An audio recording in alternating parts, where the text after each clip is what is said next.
looks like the answer is no. So we're gonna inundate you with more information then. All right, so now I'm gonna start and then Erin will finish. Now I have to find the other PowerPoint, so just bear with me for one moment. From beginning. All right. So we wanted to talk about two projects that Robina is working on right now directly with jurisdictions. And the reason that we're talking about this is because even though you enact a state level policy, implementation is like the key to everything, right? So sometimes sort of really getting in on the ground and figuring out what's going on the ground level and how that policy is working is just as important as getting the right policy in place. So the first area that I want to talk about, first project I want to talk about, we call aligning supervision conditions with risk and needs. We call it ACERN for short because that's too many words. And this one really developed, in my past, I started my career as a staff attorney for the State Court Administrator's Office in Minnesota. It's the central office that provided support to all of the trial courts. And in that role, I was a liaison to all the other criminal justice agencies. And one thing that I noticed as I went through my career is that probation and parole, we call it supervised release in Minnesota because we have to be different. But probation and parole, we're really moving towards evidence-based practices, and the other players in the criminal justice system were just kind of sitting back and not necessarily moving with them.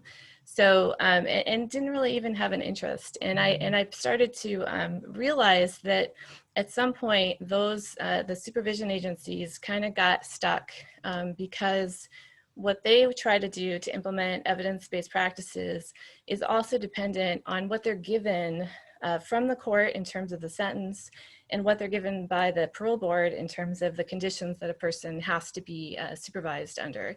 They can only go so far if everyone is ordered to do thinking for change. I actually heard a jail administrator tell me that every single person that was sent to his jail was ordered to do thinking for change, and he couldn't prioritize it for the people that actually needed it. So that's cognitive behavioral therapy. So trying to get some alignment going with what was going on there. So that's the problem. The problem was supervision agencies are putting all this effort into evidence-based practices, but the parole boards and courts were not sending them what they needed to support movement to evidence-based practices. And we know from research, we're not going over risk, needs, responsivity with you guys today because we know in Kansas you already have it going. We know that you understand these principles, and so we're not spending a lot of time on that. But what we know from the risk, needs, responsivity research is that you really need to have a higher touch with people who are high risk to reoffend, who have higher criminogenic needs. That's the drug court model, right? High risk, high needs. You need to have a lower touch with people who are low risk and who have low needs. And research suggests that if you tie the conditions of probation to risk and needs, you'll also get better outcomes. So what we were trying to do with this project is to actually make that tie direct, even though the research findings that I've put on this slide have been around for a while. There's not a lot of evidence that it's been put into practice. So that's what we're trying to do with the ACERN project. What we're doing, the way that we're going about this project is, first of all, we're trying to get 3 jurisdictions. We already have 2 parole jurisdictions working with us on this project. We're recruiting a probation department right now. And in the first part of our project, we're actually just interviewing people and we're doing policy reviews and actually just learning how do conditions get set today? What's the actual state of that process now? And then we work with that jurisdiction to reform how that process works so that we can better align those conditions to the person's risk and needs. As the project progresses, we'll do a 1-day training with that jurisdiction. We'll help them implement the new process, and then we'll track to see how well that process is implemented. And then our goal at the end of all of this is to have a curriculum that can be put out nationally to help people do this alignment anywhere. So why? The question is why? Well, here's an example. This is one jurisdiction that we are working in now. This is a parole jurisdiction. They currently have in their administrative rules 23 standard parole conditions. That means that these 23 conditions that you can't read because they're too small to fit on the screen, you know, there's too many of them to fit on the screen, they apply to everybody. And so, you know, one of the sort of starting points is, what are we doing? Why are we putting all these conditions on? What's the purpose of all these conditions? And the other point I want to make before leaving this slide is, why do we put it in an official place like administrative rule? A lot of places put these in statute too. That really ties the hands of the probation and parole departments to be more creative and think more constructively about the conditions that they want people to comply with when they have to impose this list. So this list exists in administrative rule in this jurisdiction. They already know that this is ridiculous, and they've been trying to work around it for years. So hopefully by the other end of this project, they'll get these removed. So far, their legislature has not been willing to listen to that. But let's hone in on just two of the conditions that are in that list of 23. And here's one that you probably all recognize pretty well. Don't use or possess alcohol. Don't use or possess any illegal drugs. That's fine. The question is, does this have to apply to everybody? Because not everybody has a drug or alcohol problem. So the real problem with this condition is its over application. It doesn't need to apply to every single person, because some people can have an occasional glass of wine. It's not going to affect them. It's not going to affect their ability to complete probation successfully or complete parole successfully. This one also has this line in here about not even entering taverns or liquor stores or establishments where the primary activity is the sale of alcoholic beverages. And again, if that's not the issue with the person, then we shouldn't apply this to everybody, because then the question you have to ask is, for a person that doesn't have a substance abuse issue, if all they did was enter a liquor store, are you willing to revoke that person for that action, which would be legal for any other person? So, so that's over application is one of the issues. This is my favorite. Treat all persons with respect and courtesy. This is an unenforceable condition.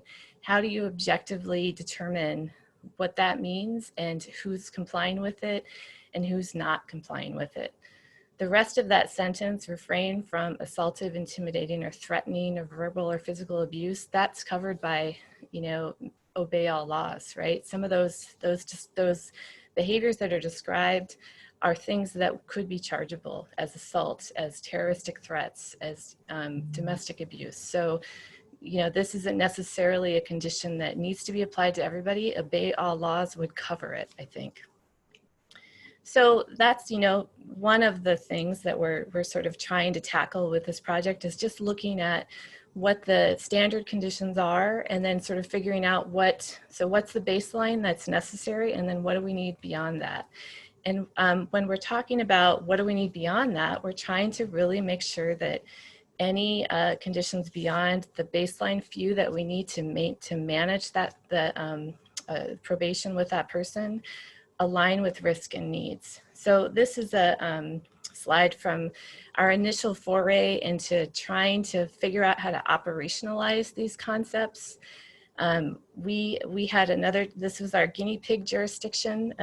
They gave us data on all the conditions that were imposed for their probation population over a period of time. And we were playing around with, so how do you determine whether these conditions align with risk and needs? So when we thought about alignment with risk, we thought, well, it probably has something to do with the number of conditions that are assigned. You would expect perhaps that a person who's low risk might have fewer conditions than a person that's high risk. And sort of what that magic number is in the middle there is still up for debate. But that was sort of the pattern that we thought we might find. And this is how it played out. In our group, we also happen to be looking at a jurisdiction where a large percentage of the population often received a pre-sentence investigation. So that's what the PSI means on this chart, and a large percentage didn't receive a pre-sentence investigation. So any assessments that would happen with that group would happen after sentencing, when the person was starting probation. And so what we found here is that there was sort of this general pattern of, low risk people receiving fewer conditions than high risk people.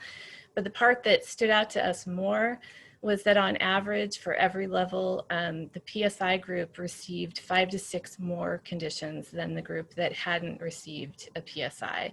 So it kind of shows us that the PSI was, PSI is done before sentencing, right? So that's giving the court more information to work with. It's not that they're changing the conditions. It looks a little bit more like they're just adding conditions on top of their favorites when you get from the no PSI to the PSI group. So that was an interesting find there. In terms of aligning conditions with need, we looked at all of the conditions. We had the LSCMI scores, the risk assessment scores, down to the domain level for this group. And we wanted to look at, do people that score moderate or high in each of the domains on the LSCMI, do they at least get one condition that addresses that criminogenic need?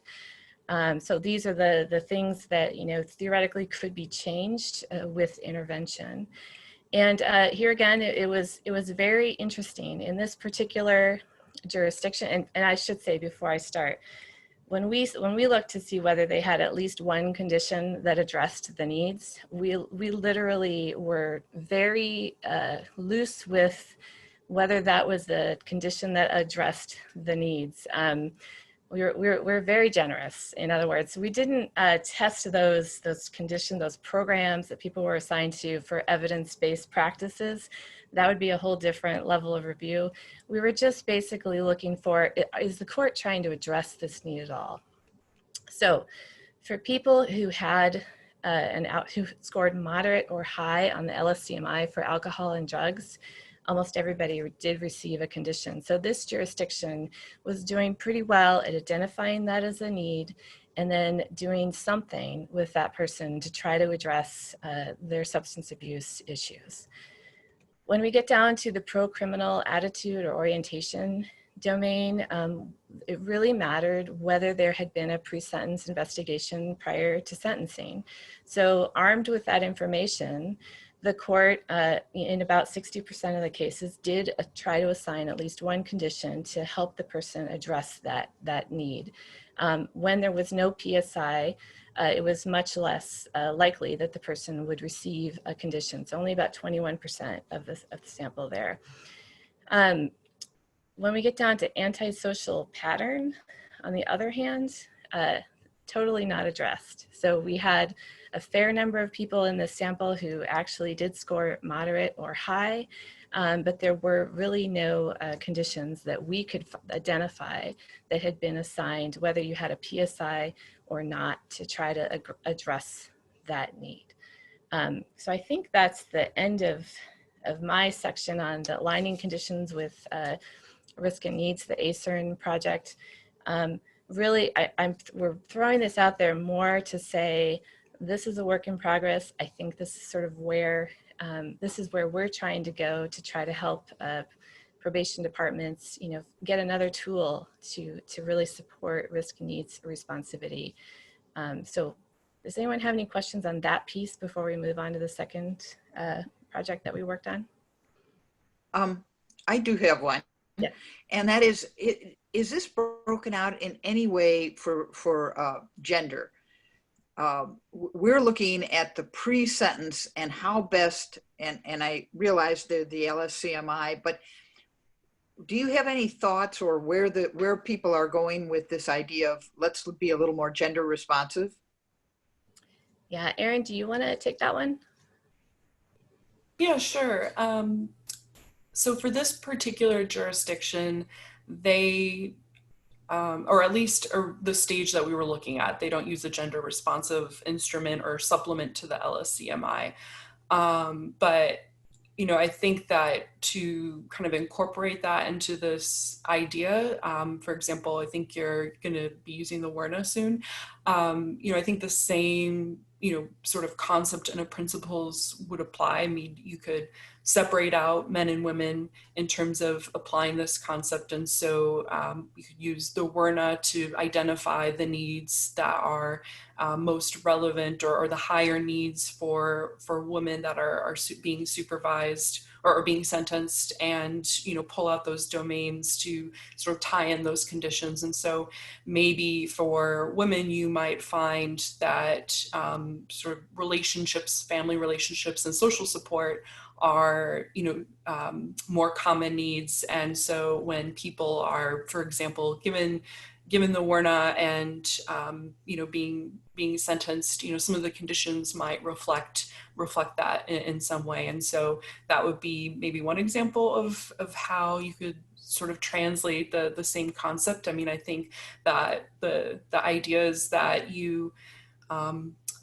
at the end of the day, people can be revoked for these conditions, as Kelly mentioned. And so, if our ultimate goal is to change behavior to refrain from engaging in crime and criminal activity, and promote compliance on supervision, then addressing the needs that are most related to their likelihood of reoffending, and those needs particularly for the individual that are higher needs, and whether they're men or women, and whatever tools being used kind of demonstrates is areas that they should focus on. Conditions, if they reflect that, then that means when they're on probation or when they're on parole, that probation officer, is not holding them accountable for conditions that are unrelated to their risk to reoffend, and can, case plan and work with that individual within areas that line up from when someone's sentenced or released to when they're on supervision. So did that answer your question? It does, but just to make sure I'm clear, we have decided, we, the Sentencing Commission, at least recommend using the WERNA, for post sentence, but and working at probation, plans and all the rest. But the question we've had is, should we be using the WERNA pre-sentence? And from what you're saying, in addition to the LSCMI, you would also use the WERNA before the sentence is rendered as part of the PSI. That really does come down to the logistical needs of the jurisdiction. So in some places like this, the jurisdiction you have here, the volume is those cases that don't get a PSI. Like, they don't do it because they don't have the time to do it, right? But it doesn't mean that you can ignore that step. So maybe, the alternative is, even if that assessment is done later, if there's a need that's identified later that needs to be addressed, there has to be some mechanism to sort of go back to the court, go back to the parole board, depending on which system you're in, and say, hey, we identified this other need. We'd like to add this condition so that we can address it. If that, sometimes conditions are broad enough that you don't have to go back to the authority to get that added in, but sometimes you need to go back to get that added in. Kelly, but just to be clear, if we have the time to do it, and we're not like the jurisdiction that you're looking at that's so overloaded they don't do PSIs. If we have the time, you would include the WERNA in your pre-sentence materials. Is that right? I think it would be helpful to the court, but I wouldn't pin it down, because I'm not gonna dictate what your jurisdiction should do.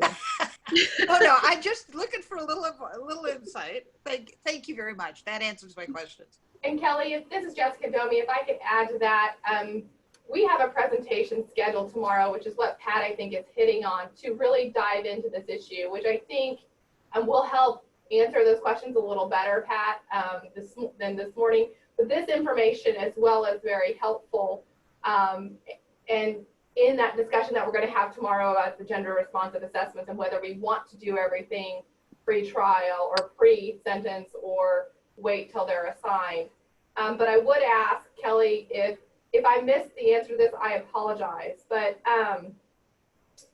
do you see, or have you seen when you did this information, a difference between who is conducting this risk needs assessment, because the practitioners that we've heard from in Kansas feel like some of the risks, the needs assessments should be done by those that are actually going to be supervising the probationers. And so there's a little bit of a frustration when we are utilizing full risk needs evaluations pre-sentence, and then wanting to then do it again post-sentence with the person that is supervising the probation. Or and the frustration, I guess, is one, from the probationer's perspective, they're going through the assessments twice. Two, the court wants that information usually pre-sentence, but we think that there might be a benefit in allowing the person who's going to supervise the probationer to see and to be able to utilize those assessments to address the level of supervision based on the risk and needs. So there might be a need to delay some of those fuller assessments, and then that leads us into kind of the screening versus full assessment arena, which again, we're going to take up again tomorrow, I think, when we talk more about gender responsiveness. But I guess as you're identifying aligning conditions with needs, usually we do that with the court order at sentencing. But yet if we don't have the needs assessment yet at sentencing, then do you see that an issue with waiting to allow the person supervising to do some of these assessments? And if that was a very long question and explanation all in one, so I apologize for that, Kelly. But if you could touch on that, if you understood what I was trying to get out.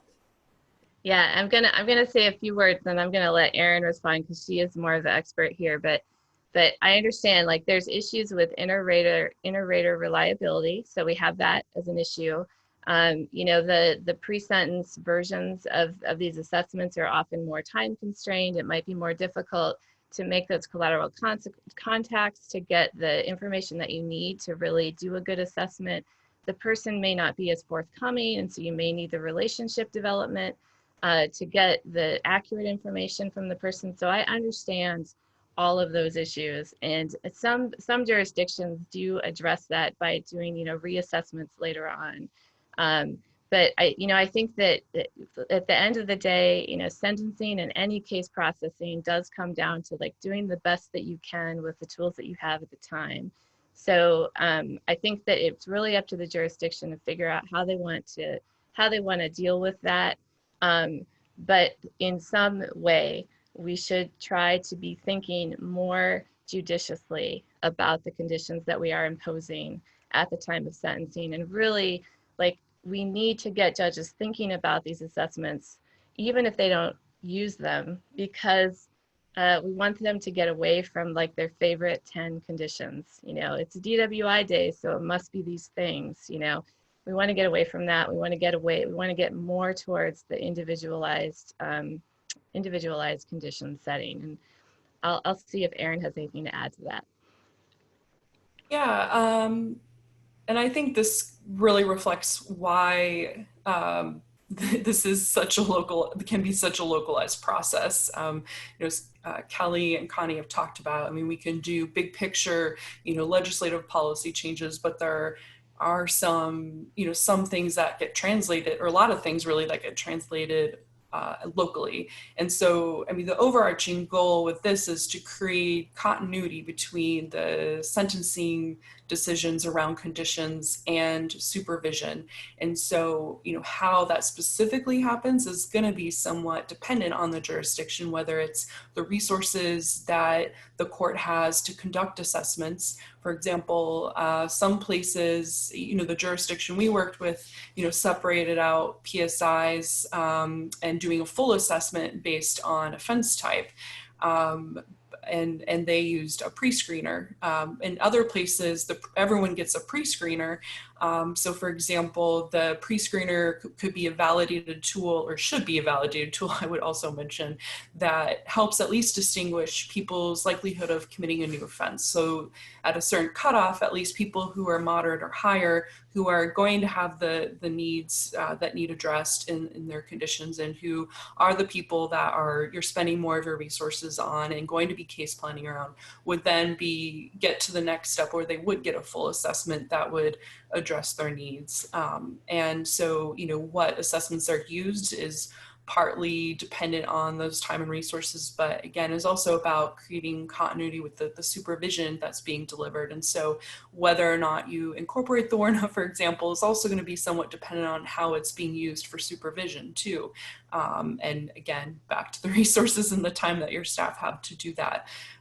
So I think that there's kind of not a simple answer to really give to this process, which is partly why for this project we've designated a whole phase dedicated to reviewing policies and talking to staff who actually maybe develop PSIs or conduct assessments pre-sentencing, to judges who review those reports. What you include in those reports is going to vary, and what is your standard format, or what judges want to see, and what level of detail or information they want to see. So I think I giving one of those answers, it's not clear, it's not simple, but just to throw out some other considerations in that process. So I don't know if that helps, or if that makes things more confusing, or if there's a follow-up question. Thank you. All right, I think we'll move on. Question. Oh, go ahead. Sorry. So I have a question in reference to the reduction of those conditions, whether they be standard conditions or not. In the jurisdiction, I'm aware that there are a number of jurisdictions that have reduced the number of conditions. Have that had any impact on recidivism? Because as you mentioned, the one that is most common is the alcohol one. But typically the alcohol one is associated with other conditions that have been violated. So it's kind of the window into the next violation. So has those jurisdictions that remove those type of kind of conditions, have they seen a reduction in recidivism? I honestly don't think that anyone has done a direct study to determine that. I can say, I'm from Minnesota, and I can say that Minnesota did reduce, for felonies, reduced our conditions down to 10, and alcohol is only there if you have a substance abuse issue in Minnesota now. And as far as I can tell, we have not really seen a difference in the revocation rates. Our commission puts out an annual report on that. So revocation rates are actually slowly going down across the state due to a lot of factors, but they certainly haven't gone up since we reduced the number of conditions that we have. I can't tell you what that number is on reoffending, because Minnesota hasn't chosen to track that number. And this is Spence going. I just wanted to follow up just on what Jonathan just said, and looking at the study that you've got shown here. Have you? And I'm guessing maybe not, since you said there haven't been studies on it. But have you seen anything on revocations or recidivism, if conditions are addressing specific needs or not, specifically in the study that you show here? Does that make sense? Right. No, there hasn't been a study on that yet, and that's what we're hoping this will be. So we actually we're hoping that we will be able to track these folks and look for recidivism down the road. We first have to get it up and running in the jurisdictions, and then we'll see if we can do that.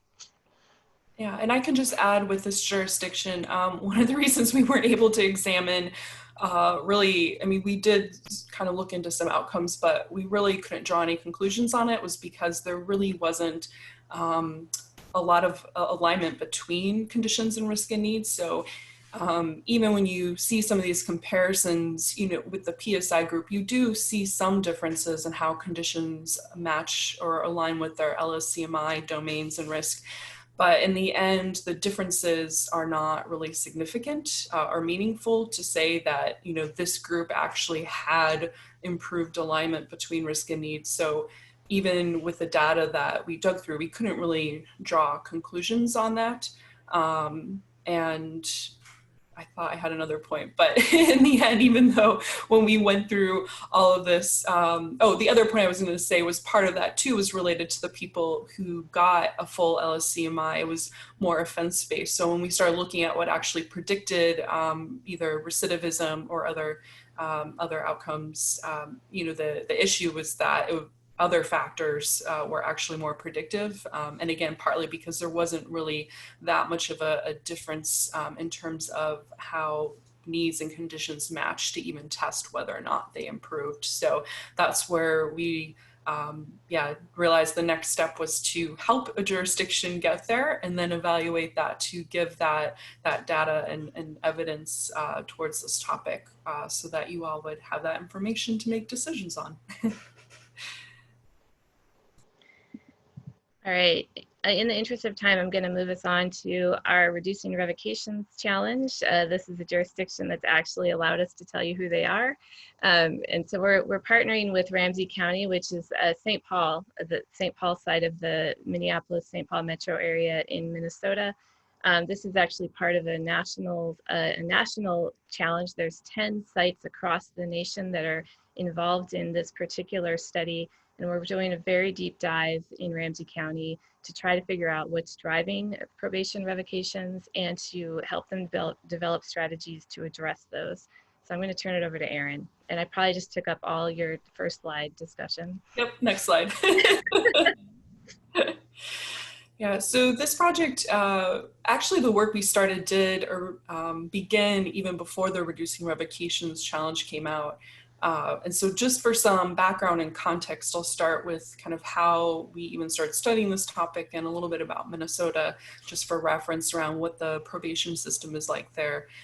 So with Minnesota, you know, generally known for not incarcerating a lot of people, but quite a few people on supervision. So in the state, you know, it ranks in terms of having a high rate of people on supervision, including probation.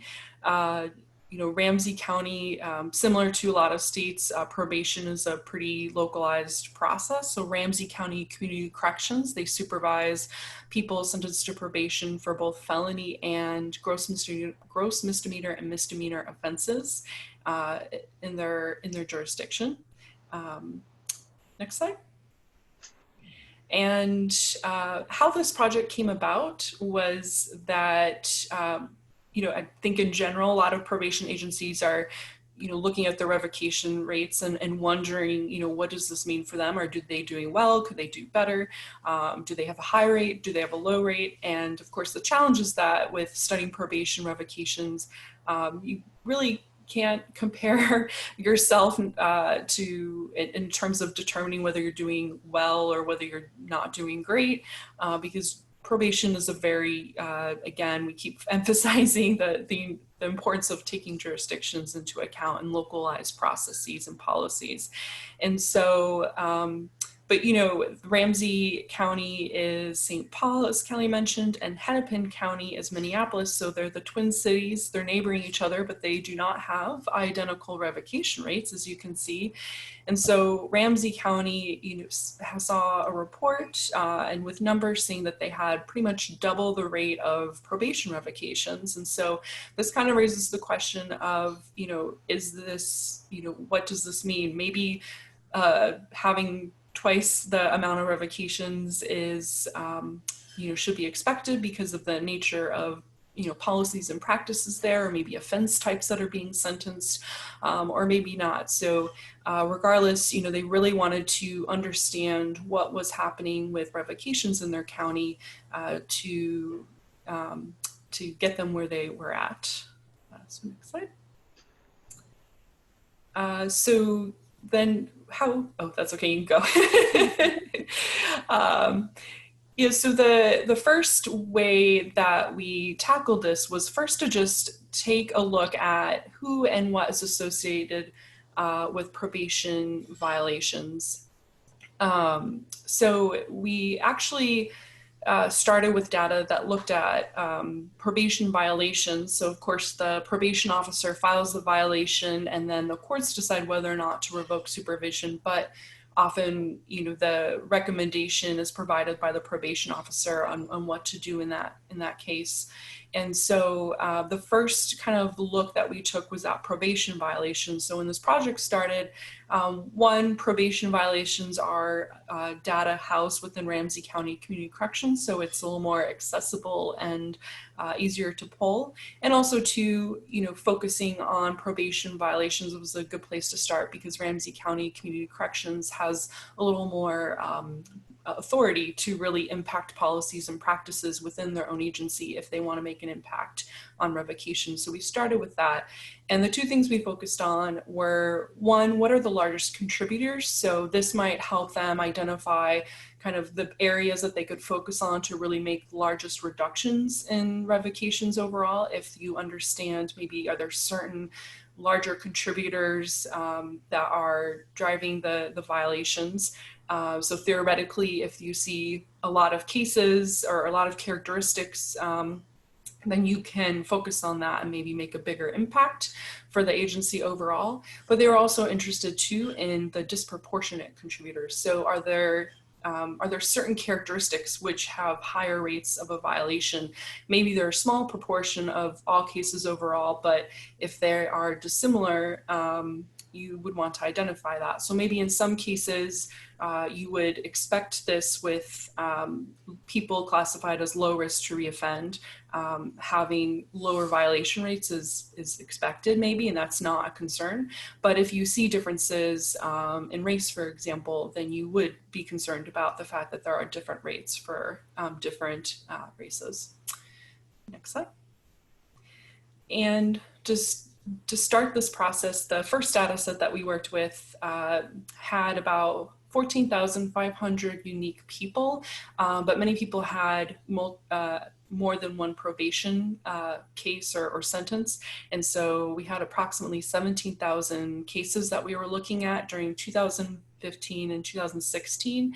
And we looked at some characteristics of individuals, like age, race, and gender. We also looked at supervision-related information, so their risk assessment scores, their supervision unit, the type of offense that they were convicted of, those kinds of things. And so a lot of the data was really focused on either the person or characteristics of their supervision. There wasn't a lot of court data pulled at the time, just for a lot of reasons, but we wanted to start there.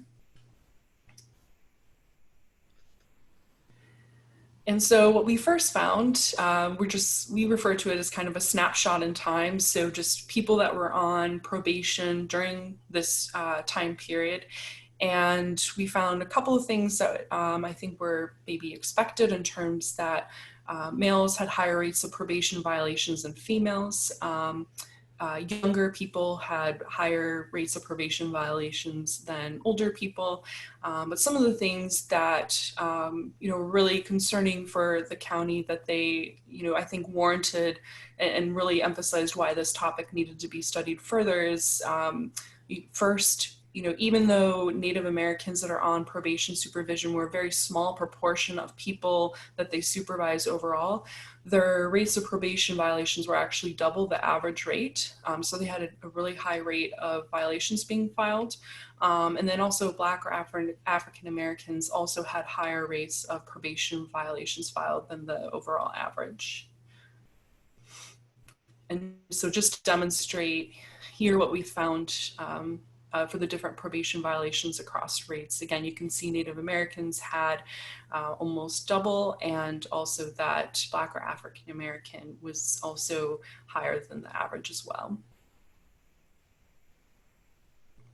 And then just another example, again, Ramsey County supervises misdemeanor cases in addition to felony cases, and their individuals convicted of felony offenses and sentenced to probation had a little bit higher rate than average and had the highest rate overall of probation violations. And of course, just for context there, of course, if someone's on felony probation and revoked, the implication is then that they serve out their term in prison as opposed to a local incarceration. So some other trends, those were about the individual, and some other trends we found just around the supervision and case characteristics. So certain offense types had higher rates of probation violations, and that include person or violent, drug offenses, and property offenses. We also found that a couple of the specific supervision units also had higher rates, and that was the field unit, but the domestic abuse unit as well. And then we also probably unsurprisingly found that with each increase in risk level on the LOCMI, that there is an increase in probation violation rates as well. And so just to demonstrate, again, our findings around the offense, the drug, person or violent, and property offenses were higher rates of probation violations. And the DWI is one of the lowest. And what's interesting is that's actually, in terms of offense types, one of the largest representations in terms of, or the largest, most people are sentenced to DWI offenses of the total population. And then again, with the supervision unit, we see that the felony field unit, and in some cases, this might not be too surprising because it is the field unit and is going to supervise a lot of the more moderate and higher risk individuals, but also the domestic abuse unit had a higher rate. And just anecdotally, they kind of already were thinking about, what are some of the policies and around no contact orders and some of the specific conditions and policy specific to that unit that might be involved around that. So what we learned in the first phase is that, as we probably expected, there are some differences across individual characteristics in supervision and case characteristics, and significant. Every variable we looked at was statistically significant in terms of differences. But we also learned that the probation violation data was really complex to understand. A lot of the characteristics that we were trying to understand are related to each other. So if someone, for example, is high risk, they're more likely to be put or on a specific unit, like the field unit. They're not really going to be put on group reporting, of course, or some of the other types of units. And then also certain offense types are related to the type of supervision level and or type of supervision unit, and supervision levels related to risk. So we knew that some of these characteristics are really related to each other and overlap. And so, cutting the data these different ways, it was really helpful to understand and create maybe some benchmarks for what violations look like now. And, in the future that provides, a comparison to see where you're at and where you've gone. But it also wasn't really, it was difficult to understand what might be predicting those violations with that data set. And so we learned that, the snapshot in time was helpful with Ramsey County to understand maybe some areas where they could really make an impact, because a lot of violations were happening in those areas, and maybe, really, I think, demonstrated with data that there are differential outcomes for certain characteristics in people, which really emphasized the importance to study this further and understand what was causing violations. And so we ended up getting participating in the Reducing Revocations Challenge. And just as a caveat, this is a project that's in progress and goes on until, I want to say something like next midsummer. But we're still doing a lot of data collection and analysis. So a lot of this is really preliminary results.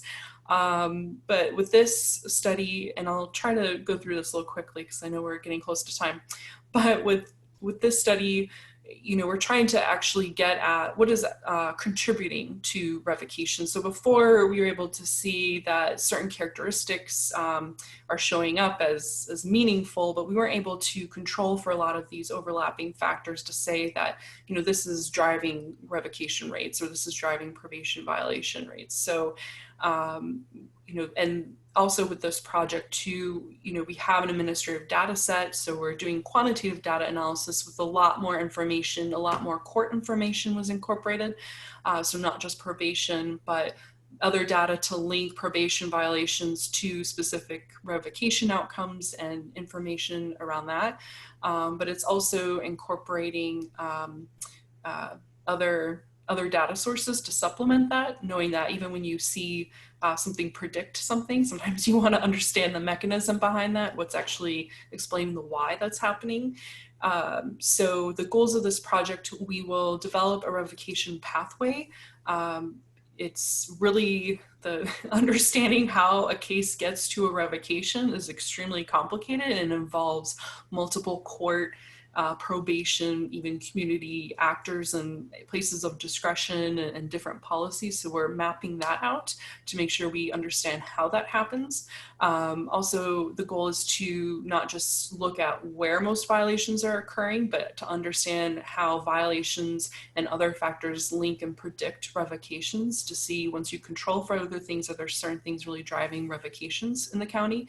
And then also pulling together multiple sources of information to understand this, and also to bring an advisory group that's local to inform this process and share findings with and develop a strategy to reduce revocations. Before we move off this one, I also just want to really give credit to Ramsey County Community Corrections, because they were very disturbed by some of the findings that we had in the original pass at the data, and they actually dedicated resources within their research department to go through files, to go through actual case files and pull out information that their system couldn't easily dump into a data set for us. So, so we have a lot of information from like the notes in case files, and that's really made the difference in what we're able to look at in round 2 here. Yeah. I Yeah, do have a question. Go ahead. This is Mark Dupree, Wyandotte County DA.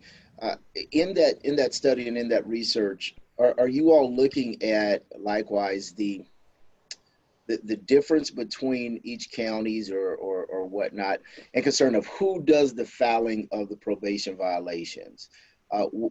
When I got in here, what we found was it's different across the board. Some probation officers are allowed to file violations with the court, and then the DA's office is kind of just brought in as a component to it, whereas others, no probation violation is brought to the court unless it's brought through the DA's office and agreed upon with the DA's office.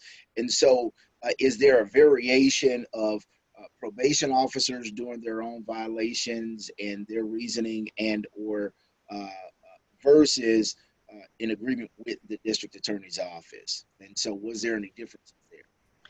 So I will tell you that in Minnesota, the probation department has the authority to file their own violations, and they don't need any approval from the prosecutor to do that. That's set in court rule here. So, but we have been interviewing people in multiple parts of the system to sort of figure out how it really works.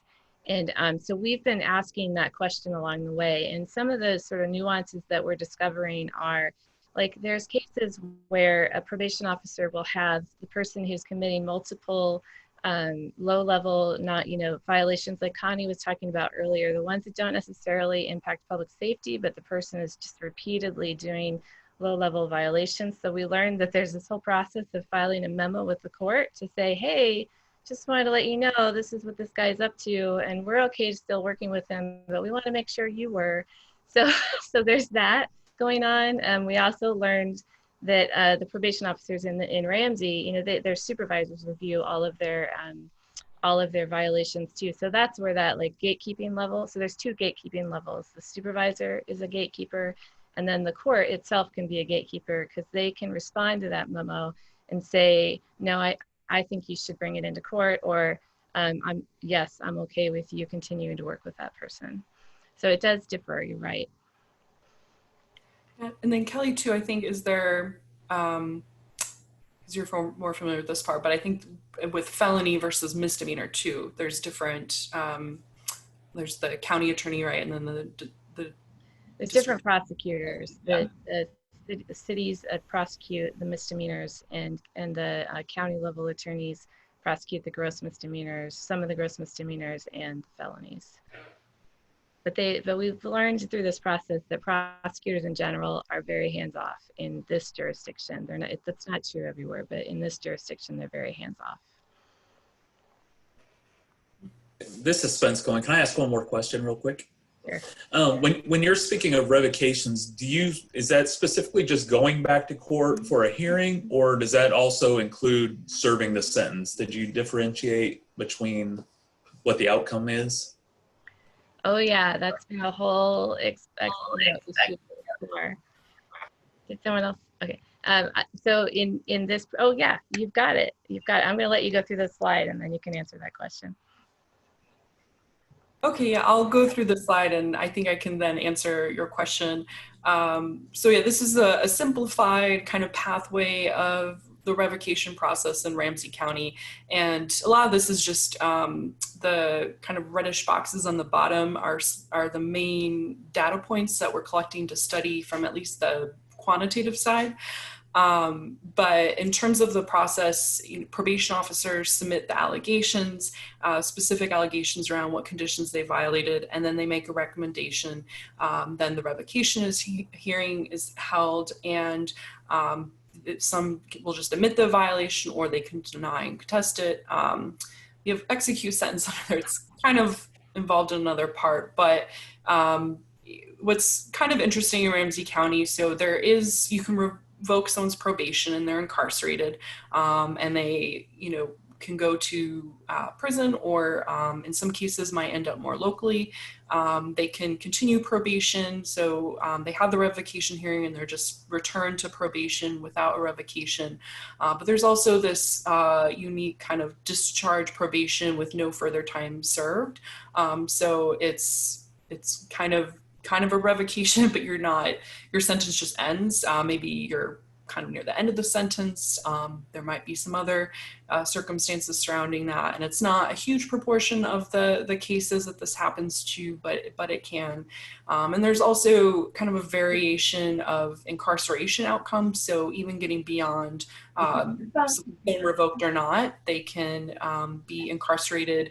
The outcome of the hearing could be that, as a sanction, you'll go to jail for 5 to 7 days, kind of like we were talking about a while ago with quick dips, or incarceration is from a revocation. Does anyone have a question? Yes, go ahead. So this was just our. I think you had a question, Erin. Oh, sorry. Well, what word is it? Finish this one, and then you can unpause. What is it? I don't think that's a question. I think someone's mic is off and they're helping their child in school. Thank you for clarifying. I was like, my speaker might not be very great. Verbiage well. I know it well.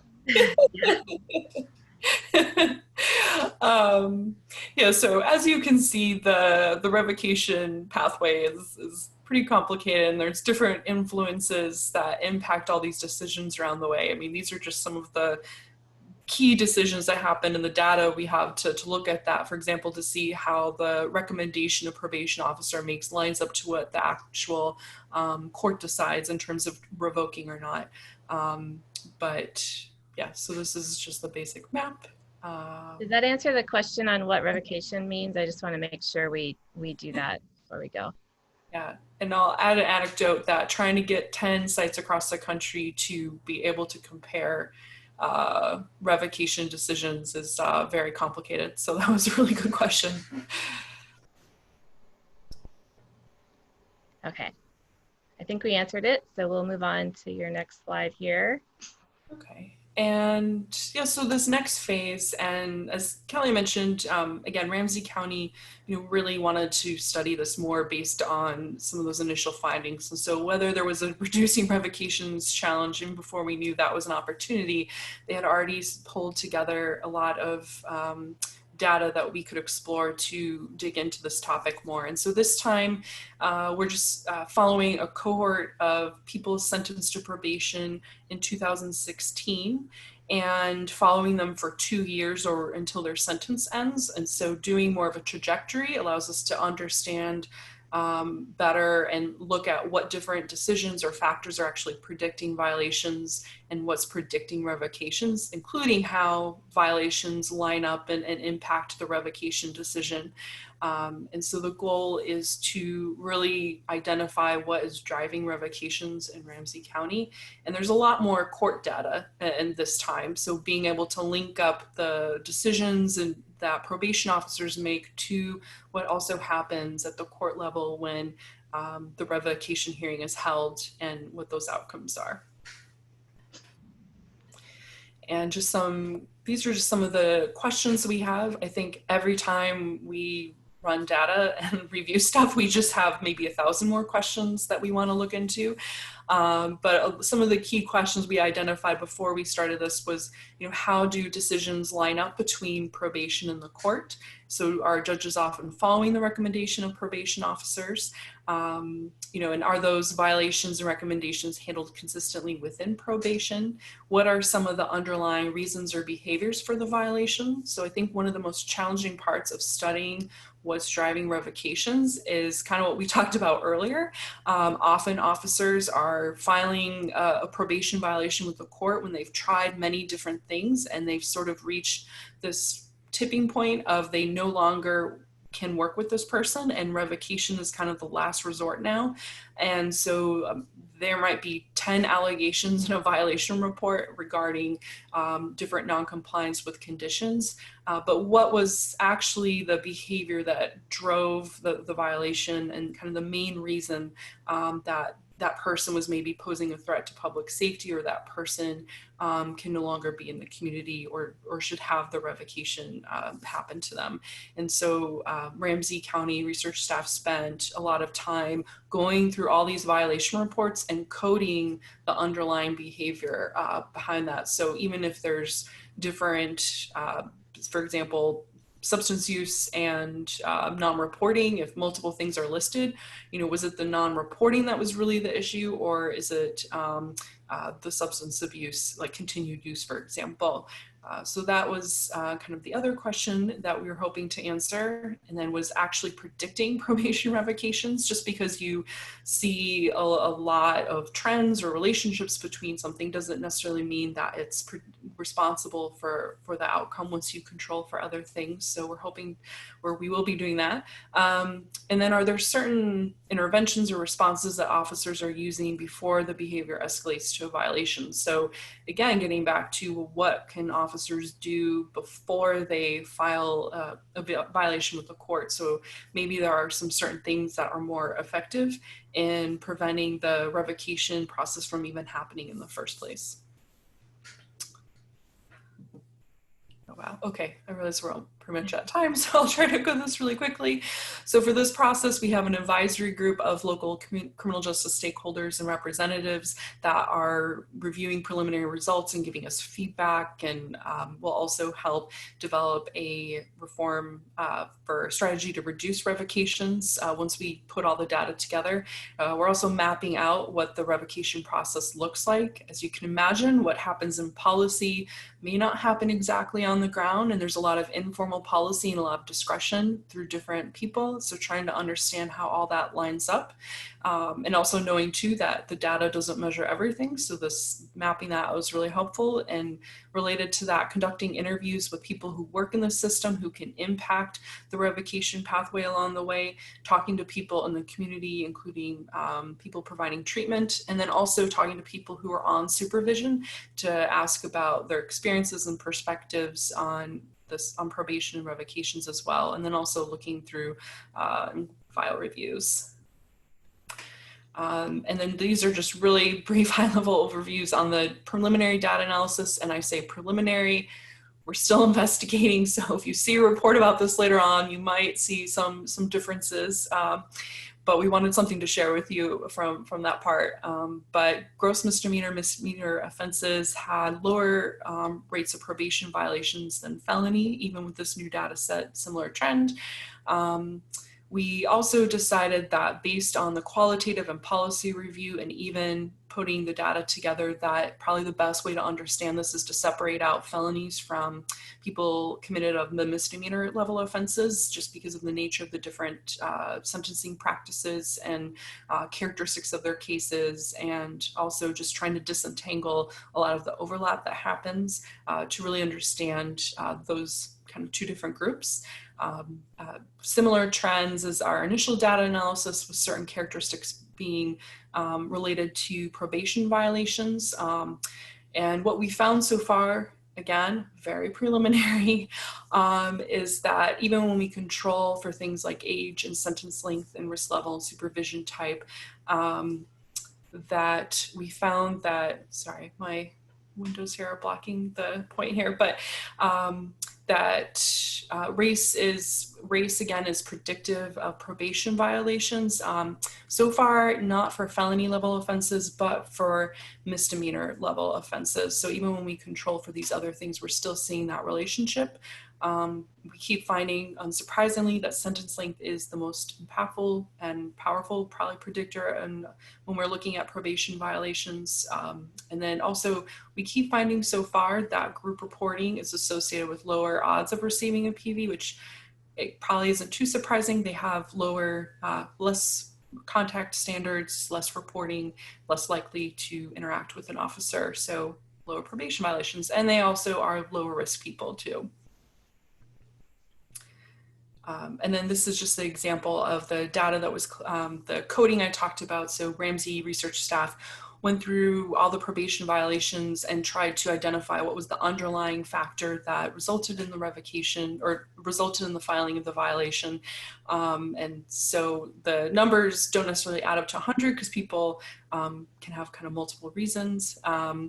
But for example, new crime is close to 40%, but the most common one that happened was failure to keep contact, which is include absconding, but it's a more general broad of just failing to report or unknown whereabouts. Okay. And so I'll take over from here. So then we mentioned that we've also been doing interviews with people in the system. So far, we've interviewed prosecutors, defense attorneys, probation officers, and probation officers. We've interviewed community service providers, but they're not yet incorporated in our data. We're still working on getting the judges to the table. They're finally starting to sign up for their interviews. And then we're working through some logistical issues with trying to interview people on probation. But for the folks that we've interviewed so far, probation officers, prosecutors, and defense attorneys, what they're telling us are their perceptions of what's driving revocations really fall into three main areas.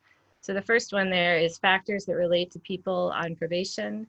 The number one reason that people put forth for revocations is that the people on probation are committing new crimes, and we have verified that with the data that a good proportion of people are revoked when they commit a new crime. The other side of that coin, though, is factors that relate, to individual circumstances of people. And here's where we're hearing that, there are some people that our interviewees perceived were just willfully not complying with the conditions of probation.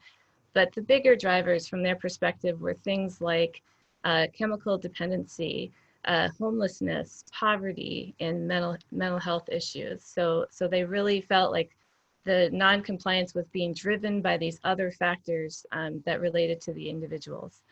So the second area, the second bucket that our interviewees identified was factors that relate to probation officers themselves. And here is where we get into the relationship. Some of the people that we talked to said that probation officers butt heads with people on probation, or they're having difficulty making connections and building that rapport. And when we got into that building rapport and connections piece, it really actually came down to race and culture. So the people that we interviewed really identified the fact that most probation officers are white. There's not enough probation officers who reflect the community that they're supervising, and that these differences are really interfering with the ability of probation officers to connect with their clients. So that leads up to the systemic issues which were identified. And we heard from a number of people that hiring practices needed to change, that there were qualified people qualified Black people, Native American people, Asian people in the community who could serve as probation officers, but it hadn't been a priority from our interviewees' perspective for the department to hire those individuals to be probation officers. So a lot of people really pointed to that. So it's really interesting because, you know, sort of that first bucket, the factors relating to people on probation, that's kind of all we can get from the data. You know, we can tie those things back to the reasons that were cited in the probation violations for bringing that person back to court. But these other two buckets are where the real richness is coming in this study, because we are starting to get down to some of those issues that relate to race, hiring, cultural issues within the department. And those are things that the department really wanted to know and wanted to work on. So just to sum it up, here's our last slide, and I know that it's break time. So just to sum it up, this is kind of our overall what we've been learning from working with these direct projects.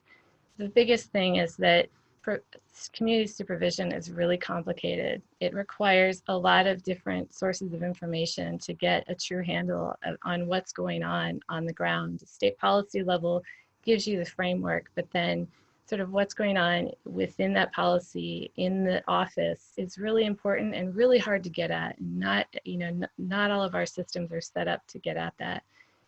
So that leads into the second one. You know, even if you change the policy at the state level, it's really important to follow through and support change at the local level, because that's where real change happens, and that's where you can get some real bang for your buck with that policy change. And then the last one just goes back to that ACERN project. You know, we know a lot about evidence-based practices. We know a lot about the efficacy of the risk needs responsivity framework, but we don't know a lot about how to tie all the system parts together to make sure that everybody's on the same page. And so we're hoping that some of these projects are gonna make some progress in those areas. So we have gone well beyond our time, and I will turn it back to Scott